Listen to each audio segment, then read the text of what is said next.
Bonjour, ça va? Impeccable et vous alors? Ça va. Vous êtes bien là sur le banc tranquille, hein? Vous avez trouvé le coin vous, hein? Vous habitez là? Ah d'accord. Moi je passe un peu parce que je fais des petits reportages pour savoir un peu ce qu'ils pensent les gens. Parce qu'aujourd'hui avec le coronavirus, on ne sait pas trop si on va l'avoir, si on ne va pas l'avoir. Vous l'avez vu vous? On vous a pris 2 livres. Merci. Voilà. Vous l'avez vu ou non? Pardon? Vous n'avez pas fait le test, vous l'avez pas vu? Non, non, mais nous, ici normalement on est tranquille. Ah ouais, on est à la campagne. C'est pas tout. Mais bon, un jour ou l'autre on va mourir quand même. Ça, Eh oui. on y pense. Je pense pas trop. Ah, pourquoi vous y pensez pas? Pour le moment, non. Vous avez peur de mourir? Qui c'est qui n'a pas peur? Hein? Eh oui. Non mais vous avez une religion, une croyance, quelque chose? Non, non, non. Ah. Non, non. Ben, je vais vous dire, normalement, quand on meurt, on va être jugé. Et on va être jugé par rapport au bien ou au mal qu'on a fait. Donc la question à se poser, c'est de savoir comment est-ce qu'on sait si on fait du bien ou du mal. Et oui, parce que pour des gens, le bien, c'est pas le même que pour les autres. Vous voyez ce que je veux dire?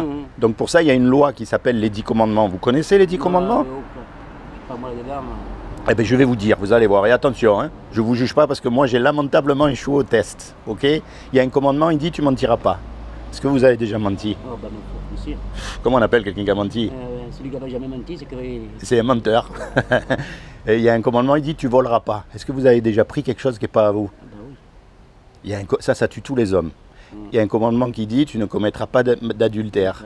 Mais Jésus, il a dit quiconque regarde une femme avec des idées dans la tête a déjà commis un adultère avec elle dans son cœur. On a tous fait ça. Et c'est pour ça qu'elle est belle cette loi. Parce que justement, on ne peut pas se juger les uns les autres. On est tous pareils. Au fond de nous, on n'est pas bons. On est des menteurs, on est des voleurs, on est des adultères de cœur. C'est vrai, si on réfléchit bien. Regardez un petit garçon. On n'est pas obligé à lui apprendre à faire des bêtises. Ben non. Lui, il sait faire tout seul. Alors quand on meurt, on va être jugé par rapport à cette loi-là. Et le problème, c'est que si on est jugé par rapport à cette loi-là, ben, on va être déclaré coupable.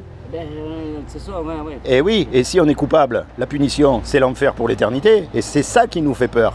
C'est ça qui nous chatouille. On préfère ne pas en parler. Hein. C'est pas vrai ce que je dis? Bah, tout ça, ma foi. Maintenant, je vais vous dire. C'est Dieu qui a tout créé. Les papillons, les étoiles, les hommes, tout. Et un créateur, il aime sa création. Un musicien, il aime sa musique. Un cuisinier, il aime les petits plats qu'il fait. On est d'accord? Donc Dieu, il nous aime. Mais il ne veut pas nous condamner, malgré qu'on le mérite. Donc il a fait quelque chose pour que vous et moi, malgré qu'on soit coupables, on puisse éviter son châtiment. Vous savez ce qu'il a fait? Alors je vais vous dire. Comme il n'a trouvé aucun homme de parfait sur la terre, ni même le religieux des religieux, hein, parce qu'il ne faut pas croire eux aussi, ils ont menti, ils ont volé. Pas sain, quoi. Voilà, on est tous pareils. Et bien, ce qu'il a fait, il est venu lui-même, et il s'est habillé avec un corps, il s'est revêtu avec un corps qui est Jésus. Et il a dit, quiconque croit que Jésus est le Fils de Dieu et qu'il est ressuscité des morts, il aura la vie éternelle à mes côtés. C'est aussi simple que ça, c'est une question de foi. Mais ça ne suffit pas ça, parce que les démons, Ouais. ils existent les démons, et ils croient. La clé là-dedans, mon ami, c'est un mot qu'on appelle la repentance. Et repentance, ça veut dire quoi? Bien sûr, il faut arrêter de mentir, de voler, mais ça, on le sait parce qu'on a la conscience qui nous le dit à chaque fois qu'on fait une bêtise, d'accord? L'essence de la repentance, ça veut dire de se tourner vers Dieu.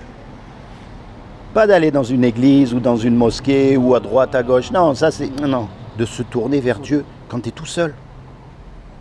Commencer à lui parler, à lui dire, moi voilà, je veux savoir, parce que j'ai peur de mourir.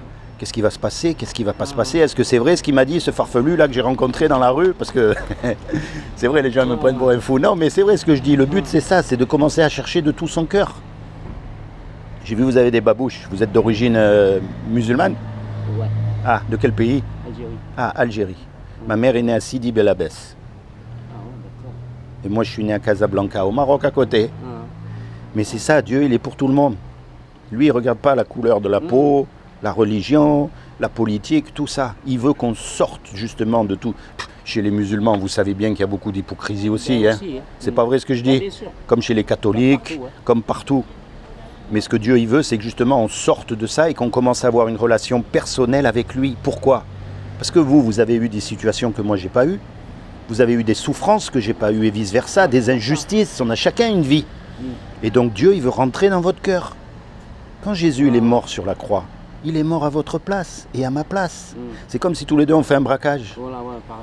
Ouais. Et on fait un braquage, on se fait serrer. D'accord? On passe devant le juge et le juge il nous dit voilà, tous les deux, vous me donnez 20 millions d'euros ou vous partez 50 ans en prison. Vous avez les 20 millions d'euros, vous? Non. Moi non plus, on est condamné. Et puis il y a un homme qui arrive qu'on ne connaît même pas et qui met les sous sur la table pour qu'on soit libre. Franchement, vous allez être reconnaissant pour cet homme. Ouais, bien sûr. sûr. Ben, c'est ce que Jésus il a fait pour nous quand il est mort à la croix. Il est mort à notre place parce que comme il est Dieu, c'est le seul qui n'a jamais péché. Dieu, il ne peut pas pécher. C'est ça le truc. Donc mon ami, moi je vous encourage, quand vous êtes tout seul, commencez à chercher Dieu de tout votre cœur. Dites-lui, Jésus, voilà, moi, je suis un pécheur. J'ai fait des tas de choses que je regrette, je te demande pardon. Mais aujourd'hui, je veux t'inviter dans mon cœur, je veux que tu deviennes mon sauveur, mon avocat pour le jour du jugement dernier. Et il le fera. Et à partir de ce moment-là, vous commencez à le suivre. C'est aussi simple que ça. C'est comment votre prénom? Mohamed. Mohamed. Eh bien Mohamed, soyez béni Mohamed. Seigneur Jésus, je te demande vraiment que tu rentres dans le cœur de Mohamed et que tu te révèles à lui comme son sauveur et son Seigneur, afin qu'il soit sauvé, lui et toute sa famille. Je te demande vraiment de lui donner le désir de son cœur, de le bénir. Sois béni Mohamed, toi et toute ta famille, sois béni. Tiens, je te laisse ça en souvenir, c'est pas grand chose, mais tu sais, à un moment donné, aujourd'hui on nous dit de nous laver les mains, on est bien d'accord? Ça paraît évident. Mais le monsieur qui a dit ça, qui a inventé ça, ils l'ont mis en prison.